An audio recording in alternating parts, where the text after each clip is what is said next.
गलत नहीं कीजिए बुच्ची जी, बात तो मानिए। यही से तो हम खूब चटकारे बना दे तनी कि गोतनी हमार प्रेग्नेंट बिया लइका होखे के बा काहे ना हो तो देखावे के आगे बानू कि हई बनाव तनी हई खा ले हौ खा ले। ओए हमारा के जाना तो नहीं खे उहे नगिनिया हानि खाली भेसवा बदल ले बनी। यही से तो चुप बानी, यही से तो कहले हिया तो कहनिया कि हाँ बोला ले अपन भौजाई के।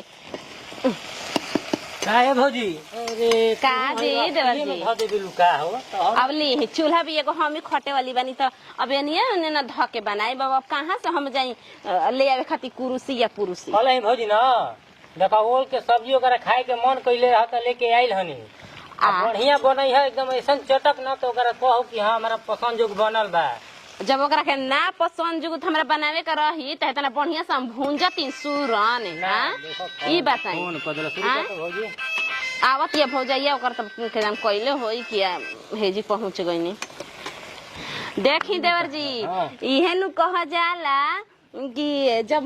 मेहरानू के लइका होखे के बाद तारा केतना खुशी छवले बाटे तो माने खुशी ना छई बतावा त कह तो खुशी छवले बा भौजी अब एकरो से खुश होखी। हां डीजे करे वाला भाई बरहिया में देखिए कि धूम धड़ाका एकदम नाच करे वाला भाई पार्टी वाला मंडी बोलाइब तो कहे ना भगवान निक निक दे दे लइका चाहे लइकी हम तो भगवान से ये बार बार सुती उठ के विनती करत तनी देख विनती करबू ना बड़की मम्मी कहाई के बात हाँ अरे नहीं कही त एगो होई नु कि बड़े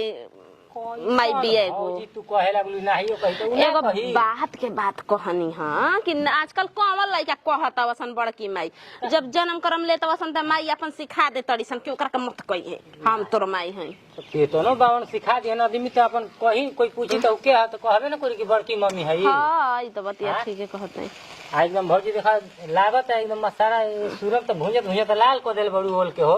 तो काहे ना रच रच के बनावत तनी देखतनी कि ना आ कहनी हां कि मेरे हनुआ का छेना उना ले के देले हनी आज लियाई रही सुबह छेना दूध नहीं के ना पियत कहती दूध खा महकता हां महकता हमरा लगता लइकी ही का तो लइकी ही हाँ सुन ले बानी कि लइका और ना लइका होके के रहेला सन त आदमी दूध ना पिएला पिएला अब के जाने भौजी तू ही ना जाना तड़ू तार दूगो तीनगो भइला सन त तू जाना तड़ू ठीक बा भौजी हम जाते न हां ओकरा के गोरी गोरी सही करब ना बाप रे कितना दिन के बाद तो भइल बा रे मेर हानु के लइका होके के बात ई मोर देतना तराइल बाटे उतराइल बाटे हैं आ हो जी त बुझता कि ओकरा के छप छप के बैठ रही तार के भेड़ुआ कहीं का तारा के लइका खोलावे दे में तू देखी ह देखी हम का करत हां हां अरे कनिया बनल सब्जी है अरे बैठबू हेजिक बैठा हेजिक बैठा हेजिक बैठा हेजिक बैठा दरा दरा दरा बैठा का हो दीदी ई पुथुआ अच्छा अरे मेरे में अब तारा हेजिक आइल जरूरी रहे बताओ घर में इना के आराम करेला दीदी का कही राउ आज मैं हां का हो गए राउ सब्जी के खुशबू हमरा के खींच के ले चली आई रहे अच्छा तो जाए तो तोहरे खातिर बनात नहीं ए कन्या देख छत पे आइल जाइल कर जितने चढ़बू उतने लइका ठीक रही बड़का बड़का सामान भारी भारी उठावल कर जितने उठेबू उतने लइका उठू फट देखी हो जाई। हां हां ये दीदी आ हुकर नु ऑपरेशन क के लइका भइल बा अंजू के देख अंजू के उ कोनो भारी सामान ना उठावत रही से धक चीर देलसन। हाँ ओ त भारी सामान उठावे से ऑपरेशन ना करे पड़ी हां ना करे के पड़ी चौकिया उठा के हेने से घरवा में हो में ध द बड़का बड़का ड्रम बाटे अकेले जितने उठेबू सामान उतने तहर देह बढ़िया रहे। बात बताई ना तो मोर कोठिला में गहुआ ध दी का ध दे तू त बढ़िया रही तबे त देह तार फुर्ती होईते हनु हां ये नु बतिया कहतनी आ हई सब काम बा छोटा मोटा ही काम बा कतनो करबू त ना होई ए दीदी लेकिन उठिए बैठ नहीं खेनु जाई जात अरे जात नहीं तब गमला में मैं को उझुल ले जा हां अकेला ही मरद कहनु के हम करवा दे तनी तब नत करवई हां ठीक अरे मैं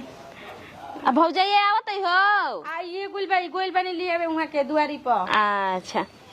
तहरा के देखम कौन खेल खेलत तनी देखम माई बाप रे हमरा त ई पहिले धड़कन भइल बा कि अगर लइका फइका हो जाई त हमर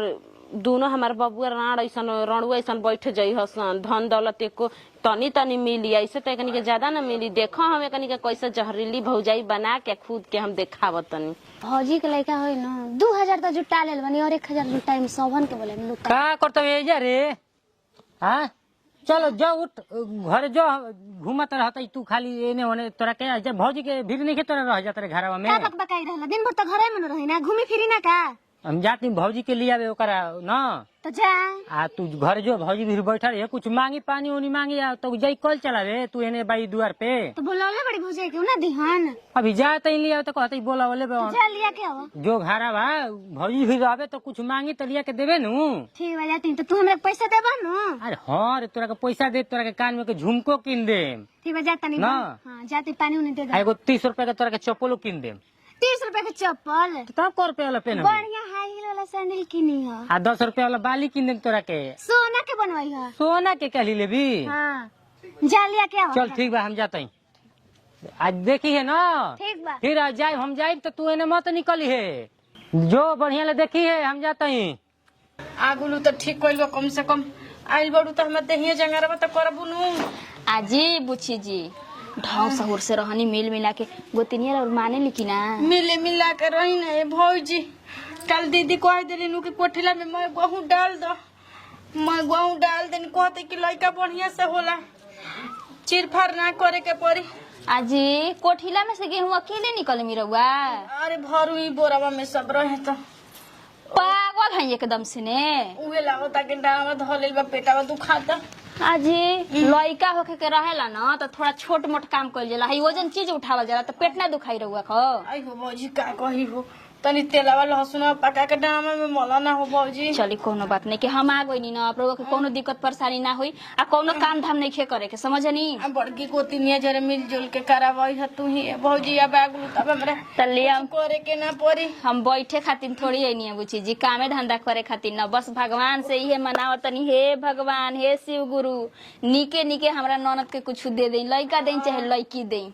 अरे कुछ भी होए भौजी बस खाली दे हमार खाली हो जाओ जैसे ओहो हो कनी दी तो गड़वा है आही माई खात पियत नहीं खी कितना दोबारा आ गइल बानी पहले से गोड़वा फूल गोल बाई मोए ओ लइकन का और होला गोड़ सूजेला फूलेला समझ लो। ए भौजी कि गोड़वा हमार चाहता त ना रहे जतने काम कहत है बड़की गोतिनिया के जतने काम करबो उतने तहार देह फुर्ती रही। हाँ काम धंधा तो करे के चाही लेकिन उतना भारी वारी काम ना उठावे के चल जाते भौजी जब से गहूं कोठिला में भर ले बानी आउ कोइसन बाड़ी जीरा और गोतनी कि भारी चीज उठवाव तड़ी चनी छोड़ी जवन भइल तवन भइल कोनी कुछ खाए पिए के रबो मन करता बोली हम बना के लेके आवतनी। कुछ खाए के मन अभी नहीं खे करत लेकिन तनी मूंग के दाल वाला खिचड़ी खाए के मन करता तनी बना के खिचड़ी खाए के ऊपर चोखा ओखा सब्जी उब्जी आम के अचार दे दियो चोखा उखा तो मैं महकता मन नहीं खे करत। देखी पाहुन हम कहीं कहाँ चल गई हमरा के पहुंचा के तनी देखी आधा किलो दूध उठावना करवा ले साजी से बेरे आ फल फूल खाता नहीं की ना हम खइलो में तो इतना नौटंकी रहुआ करी न जी ना नार घोटाई ना सेब ना संतरा आखिर का खाई। अरे फल लेखा तो हम ही हो गइल बनी हो भौजी तो का फल खाई बताओ बुची जी हरत को तेनिया माने लिखी ना ए दीदी सब भौजी मैं ऊपर के चिकनाहट बा खाली नंदी तो तनी करेली। ए भौजी चला तनी तू पानी उनी पहले पी ल तनी आराम कर तब ओकर बाद अरे कौन कहीं की मारे वही हमी सऊदिया से कि हमरा सिहराई लगल बा चल चली रहुआ घर में सूती सुता होता के तो हम खिचड़िया रहुआ के बना के लेके आवता आई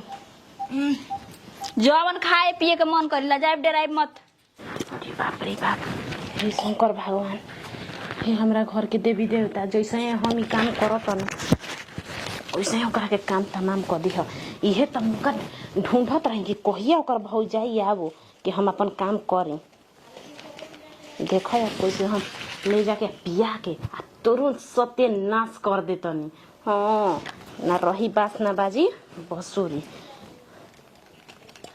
बढ़िया से ले जाके बाप रे कितना मोहकता झूठो के कहम की धर कन्या तोर भौजैया लाइल बिया देले या पिए के ठंडा हो पेट में बच्चा एकदम अच्छा रही स्वस्थ रही मस्त रही एकरा के दे के तुरंत तोड़े देखी देख कैसे ना घर के ना घाट के कर देतनी बाप रे बाप ई तनी तरह आइल बिया मोर से हई द हई ले आव करतिया आ जब हो जाई दुनिया में आ जाई तो ई का करी हमरा के त बुझाता कि घमबे ना करी जे बड़ी हमार राजे बाड़न उ कही हमार रनिया बानी हमार बाले बच्चा बावन घर के ना घाट के कर देतनी अरे मैं करो ऑटो नहीं से सूझ जाता आही माई कने आ कथा ना लइका होके मैं कष्ट बा ये दीदी। अरे हाँ हो ऐसा है तहरा के तहर माई पैदा कैली हम दू गो लाल ऐसा है पैदा कैले बानी अब जान लू। अरे मैं तू तो अपना मने ही उठे जाता ए दीदी बुझाता कि मरद बुझाता जैसे झाम के उठ के ना करवटे सुतल बनता ना चिताने सुतल बनता जब हे तरह सुते के करत है तब नथी ये मुड़िया लगा लेता जान जाई। हां त टिरा होई माई से कम थोड़े होई माई जैसे टिरा लुदुर फुदुर करे ले वैसे वो करी कने आ लाइल बनी डब है के पानी नारियल के धराई पीला फरवा के ये सलाह देला हनी कि लइका गोर होई धरा पिया अभी फेर पटा खोइले बनी दीदी मन नहीं खे करन फिर ये बा हमरा खिस बरेला जान जी ह का तनी पिए के ता का तो नारियल के पानी पिए से लइका गोरा होला दम गोर गोर होला सन जामुन खाए से लइका करिया करिया होला सन जानलू ई कोसल आता दीदी ओइसन तो नारियल सरल ना रहे ना कोने आई महंगा हटे जहाँ 70-80 रुपया के देवे लसन तो एक बार देले 250 के कहला कि लइका 4 गो पिया देन तो लइका गोर हो जाई जानलू पिया अब पिया पीने के जाई पिया कोइसन ता लागत पिया रानी पिया तो नहीं खई पिया देखा दा ऐसन गोतनी मिली अब तुम जानी के कहबू जाके दीदी हमारा के सेवे नहीं खी करत पी ले लू आराम कर ठीक नु द गिलासिया मान दे एकरा के सरफ से ना त कोनो लइका पी जेसन त अरे वाह दूगो काहे दिखाई देता नहीं आई हो मैया लइका के रहेला त दुई एगो आदमी दिखाई देवेला ना कभी कभी एजे रह आराम कर बाबू सब करत पता है दादा बुझाता ए दीदी नाक मोड़ी बढ़िया देले बाबा दीदी का हो कोइसन त मनवा हुकता पेट में लइका रहले से तो रोताउनियो होला का दीदी ई त 10 मिनट पे हो जाला दीदी लो पता नहीं आसो दीदी कर तड़ी बुझाता कि मरे छै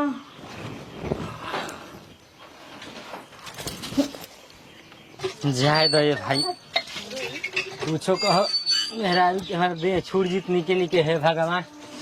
जवन मनले भाई मन कामना हमार पूरा हो जितनु तो तारा दुआर पे आके काली माई का जी नंदू जी का करतनी जी कुछो ना जी भाभी जी बैठल बन जा रउआ के हम घरवा में खोजतनी खोजते जो केस चलिए नहीं का कोनो बात बा का बात इहे बाटे देखी अब तबे से सोचत रही कि कहीं ना कहीं लेकिन कही देता नहीं तो कहीं देखी दिल के बात दिल में ना रखे के चाहिए कहीं बेटिया के दूध उठावना नहीं कहले तनी खाए पिए के कुछ बढ़िया बढ़िया लिया देवल करी तबे न लइका स्वस्थ रही मस्त रही आ होई बढ़िया से अब रउआ से हम का कही ओकरा के कुछो बढ़िया चीज लिया के दे तो जानते क्या कही कि ली ना पहले रउआ खा ली यही पे हमार मिजाज झनक जाला हारे तरह मरद है तो खिया नहीं तनी मनी खाइए लेवल करी आ दूध के नाम पे मूड़ी पटके लगी कही कि हमारा दूध घी अटकता हेजिक से हेने नहीं खे जा देखी कमजोरी हो जाई ना अब तो लइका होखे में दिक्कत होई ऐसे तनी खइला पियला पर ध्यान दे अब रउआ ना दे तो दूसर कोई ना दे अब रउए बताई हम अपना से चुकत हई हमारा एथी नहीं खे कि भाई बढ़िया ले खियाई पियम दहिया में ताकत रही तो ओवरी नॉर्मल डिलीवरी होई 3-4 किलो का लइका होखे ओसे नीचे का ना होखे आ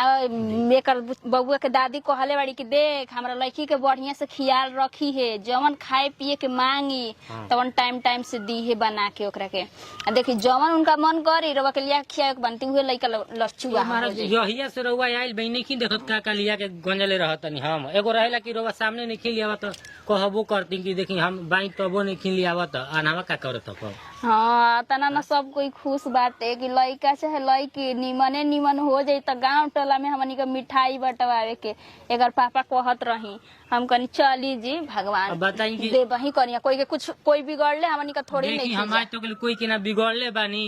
अब भगवान ना हमार बिगड़ी हन ना बिगड़ी हन जी समझनी ना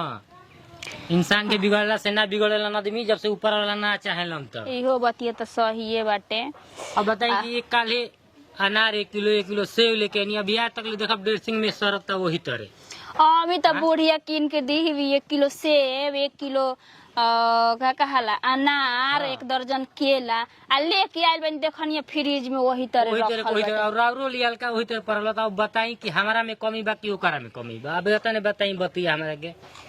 देखिए एगो बात हमरा बड़ी बुझात हवे। अब यमी तक उनका पेट में उतना न दर्द होत रहुए, उतना दर्द होत रहुए। अब मान ली रउआ पूछताछ ना करब तो दूसर कोई ना न करे छी। अब देखी हमी बेटीवा बैठ के रोवत रही तो हम पूछबे ना। अब देखी अब बावन आदमी कमाए धमाई ना जी हम तो घरवा खाली ओकरे के गोर नहीं रह हम तो चल जाई। इन्होंने तो जाहूं के बा गाड़ी चलावे के ठिका ले भी तो गाड़ी चलावे जेबे न करम। आ कोई के बतियो ना सुनेली अपने हाँ। जिद पकड़ लिया भौजी हम ना खाइब त ना खाइब। ना हाँ, ई बात तो रउआ देखी पहले ही जान गई। हमारा जौन कहे के चाहिए तो रउआ कह देता काजी का हाजी बोली कैसन बनी हां आ ठीके बानी अपने बबुआ। बताई। बबुआ को जाके लेवे के नहीं के डोभ ले लेवा डोभ भौजी के पियावे के बस इनके समझाई ना का खिया का है राउर भौजाई ना हई रउआ ना लिया के पिया हाँ। सकी ना। हम ले ना दे सही कहले हनी। लेम तो ओ खाते कोई तो देखो ले ले हमर मौगी के पियावता कुछ चक्कर बा यही तरह सब कर नाही कहे ऐसन कि कोई बात होई जी। कैसे तो कहल जाला जी हाँ। आ कि नाचे के ढंग ना अंगन में टेर तो अंगन में ले आवे के मन ना त हजारों गो बहाना। हजारों गो बहाना तो हम से। ले ई अपन आवे तनी जा। मर ह ना ये ना सोचेला कि हमारा जेब में से हमारा चाचा कहाई के बा। अब खुश रहे के चाहिए एकरा 10 रुपया उड़ावे के चाहिए। कनिया रहू बियाह के तैयारी करी तबे ना। एकर अभी ना बियाह करब। एकर जब से अपना गोड़ पे ना हुइनु हाँ। आ 2 पैसा कमाई ना तब से एकर अभी ना हम कर सकीना। अब 2-3 गो गोड़ हो गेल अब को गोड़ करी हम तो 2-3 गो गोड़ ले होला एगो गोड़ पक्का हो जाए के चाहिए। अब कमा के खिया ना देम जी मेहरानू के काहे न खिया देब आ कहतनी कोई कई कमजोरी ज्यादा धले ले बजी अब तो कमजोर काहे लोड ज्यादा का पड़ता रहुआ पर। हाँ, के ये- बनी तनी घर नु दौड़े धूपे के पड़ता नु हाँ। खेत खरिहान ले ले सब घर दुआर ले ले देखे के पड़ता। अगर रोपनी होता ना तो रोपनिया में उहे तन की मेहनत पड़ता है। शादी ब्याह कर ली। भैया बा कनिया के बियाह कली मेहर के हाथे खाइब तो मोटा जाए। ठीक है बा करवाइन तब नु हम अपन ले करी आ तनी मनी इहो के हाथे खा ले गोटा जीबे। तो ई खेते ले रहो न एकदम ऐसन बतियाई न बबुआ 6 महीना के हो जी तब जाए के बरुआ हाँ का? अभी हो जाए दे। कदी की ओकर बियाह हो जाई तब जाए के बारे आइल बानी तो करी के दूसर कोई माने अधे पे छोड़ के चल जाई तो एले के का फायदा भइल बताई तो। हाउ बुचिया बार देखो तनी कोई का खा के ओकरा पैदा कइले रहे भुअर हो गेले बुचिया बार अरे वो अपन कोई अपन नारियल पानी रोज तीनों हाँ। टाइम पियत रही यही से बुअर हो गई। ई बतिया तो सही कहनी है और भैया रोज सांझे से बेरे दोपहरिया नारियल पानी ले ले तब जाता नहीं बाजारे हाँ हाँ जा जा भाई हमारा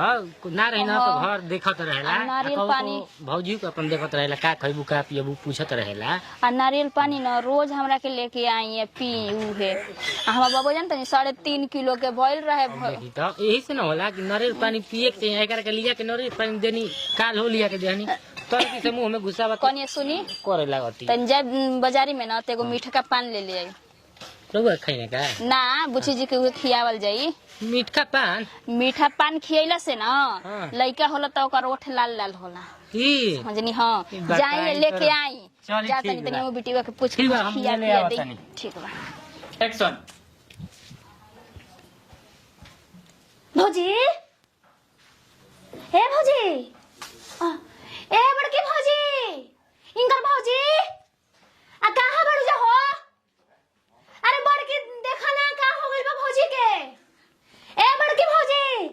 ए भौजी भौजी सुन तो हूं नहीं खींचा रुक तो जाई बाजारी से कुछ ले ले आई समझनी आ तन डांट बोल के खियाई जब हाँ, प्यार का भाषा नहीं खिसुल तो उहे न करी आदमी डांट बोल पे न तो करी का करब ज्यादा डांटी ना तो लागे बुलबुलाए नु यही से ना हम डांट पाई ना हल्दी। रोवे दी गावे दी हाँ। अब इने का डांटल का ठीक रही समझनी बढ़िया लइका हो जाई हाँ ना तो बाद में हमारा परेशानी हो जाई। नहीं तो लेके रहुआ झेलब हे हॉस्पिटल में तो हो हॉस्पिटल में भर्ती नहीं खसले हाँ भौजी का तो कल ही रहुआ ना। तो कने जाके बाजारिया से ले ले आई समझनी डांट बोल के खियाई समझनी हाँ जी अब ना डांटम ना तो प्यार करे। का भाषा हाँ और भौजी चौकी से नीचे गिर गई बड़ी का कौन है झूठ बोलते ही। सही कहत नहीं हो भौजी आई तो चली चली चली देखी के तो चले चल चल जो दौड़ रहे चलो ये दांत देखो का पहलू कर आओ रोवा जगावा जा पिटा जा हमारा काव से उठ जाता है हैं यही से तो हम देख के अपन काम करके आ गइल बनी दो। अब देखो हमार जिंदगी आ ज्यादा कुछ बोलिए सन तो देखो का हम कहम घर में आ सब परिवार के दम विश्वास हो जाई कि भौजैया हमार ठीक कहतिया ओकरो रणुगो के बुझाई नु हमर भौजैया ठीके कहतिया। ये से तो देला हनी मौका देख के चौका मरनी ह नहीं तो हमारा के लगा दियो सन तब बाप रे बाप ना घर का ना घाट के होखम।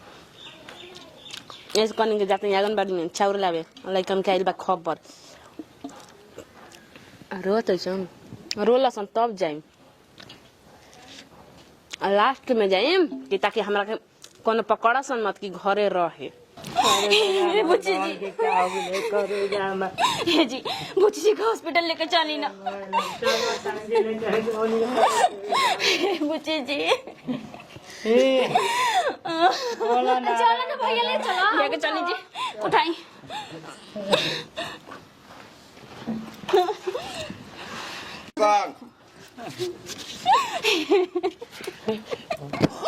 बुच्ची जी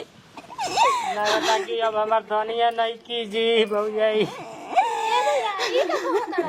अरे हम देख लेनी सुनी ना जी बुच्ची जी को हॉस्पिटल लेके चली और कौन पैदा के बोला ना हो आखिर इनका के कहा हो गए हमरा बुझाते नहीं के बुच्ची जी एक बैग इनका के का हो गइल पे तो हम खाना वाना दे के जाके भरिया जी बैठ के रहुआ से बतियावते रही आज के ना उसे आई तक के दी पनिया एक लोटा दे दे ए बुच्ची जी ए दाना बोला तेरा उ गलती करत रही तो अब के डांटी बोली बुच्ची जी एक आनी बोली ना बुच्ची जी उठ के बैठ जाई ना बोलना है हम ना तो के डांट बोलना है हम ना बोलो मुझे बोलना है हमर तो ए करे जा बोलना है आखिर का बैल जी बुच्ची जी रहुआ के हमनी के छोड़ के रहुआ चल गई नी